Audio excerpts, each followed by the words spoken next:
pessoal, nessa prática a gente vai fazer um ensaio de inibição enzimática da sódio-potássio ATPase. A sódio-potássio ATPase é uma enzima presente em todas as células de mamíferos e a sua atividade está relacionada a vários processos fisiológicos importantes.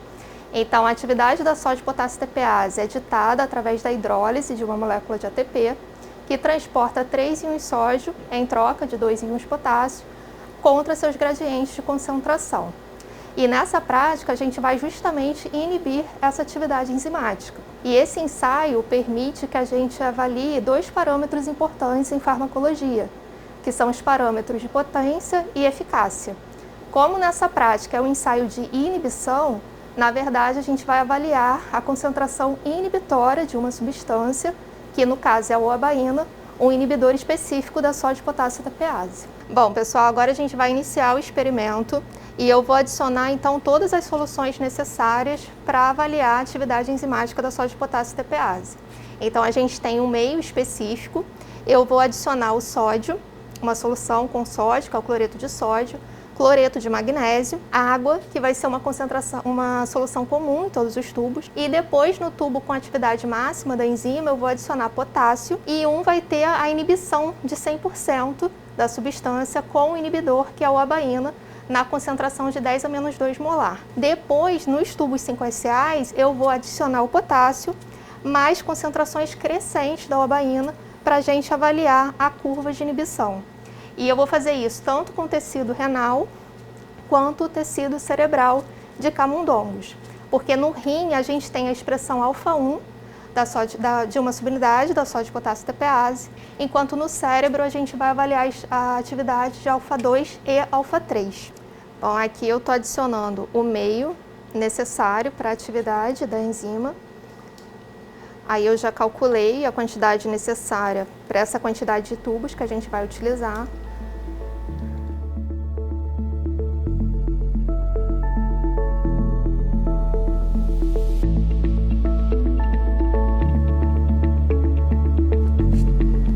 Aí agora eu vou adicionar o cloreto de magnésio.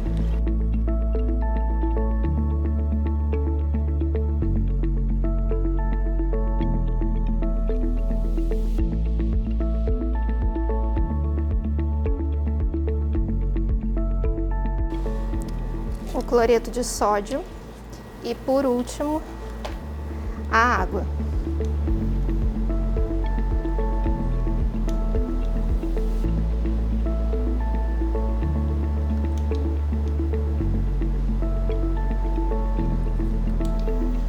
Aí essa solução é comum a todos os tubos.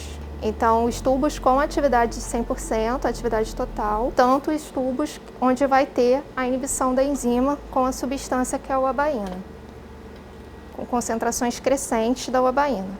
Agora eu vou adicionar 350 microlitros dessa solução intermediária em cada tubo.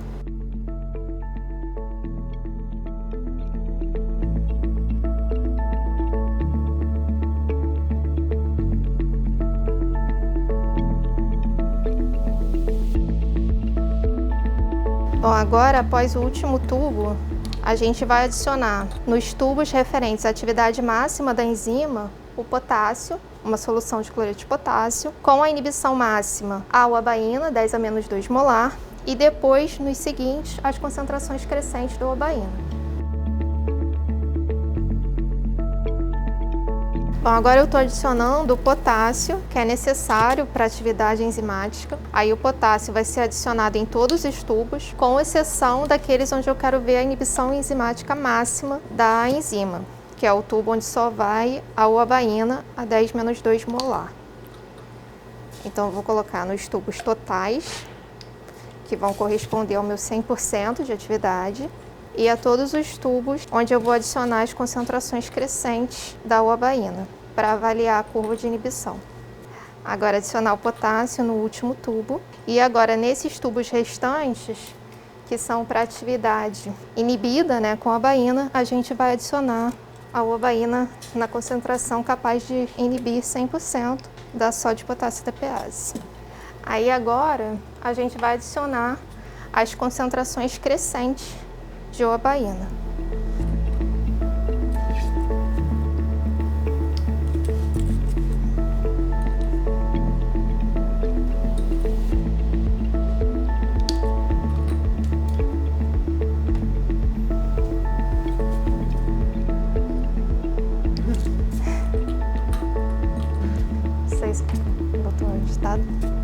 Agora o último tubo com a abaína. Agora a gente vai fazer a diluição da nossa proteína. Aí no caso eu estou usando tecido renal, onde a gente tem a subunidade alfa-1 da sódio potássio TPase, e tecido de cérebro de camundongo, onde a gente vai ter alfa-2 e alfa-3. Além de alfa-1 também. Aí eu vou pegar, primeiro eu vou homogeneizar a preparação.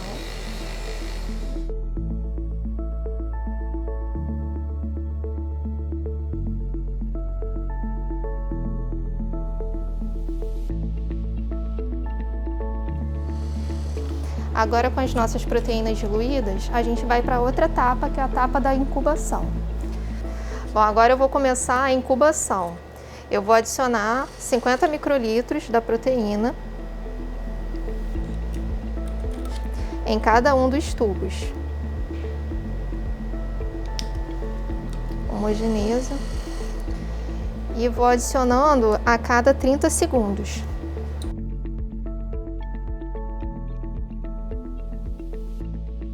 Aí o banho tem que estar a 37 graus Celsius. Para o tecido renal, ele vai ficar incubando a 1 hora e o cérebro fica incubando por 2 horas.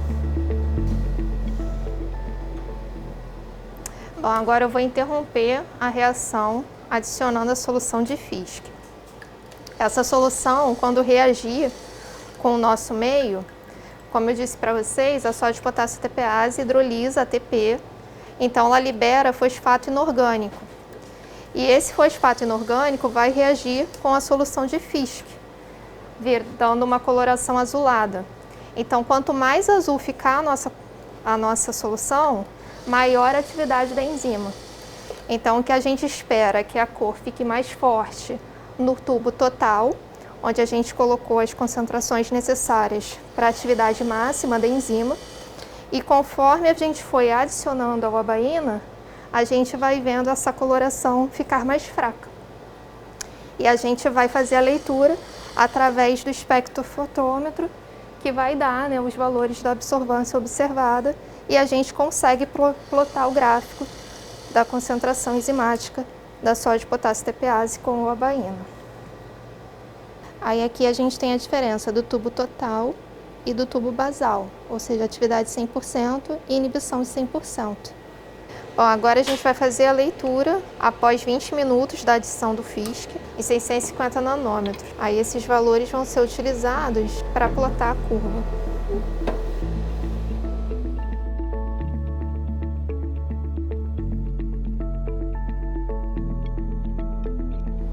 Bom, depois de fazer as leituras, a gente faz a média das triplicatas e depois calcula a porcentagem de inibição e lança os valores para esse programa, que é o GraphPad Prisma.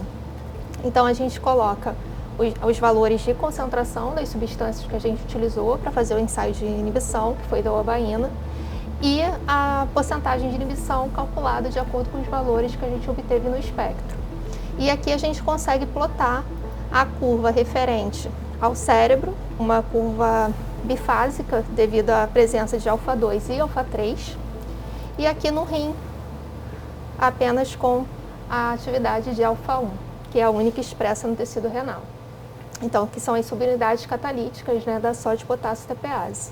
E aqui o programa nos dá o CI50, no caso do cérebro, tanto de alfa-2 quanto de alfa-3, e no de rim, o IC50, referente a alfa-1. Então, aqui as curvas, tanto para cérebro quanto de rim.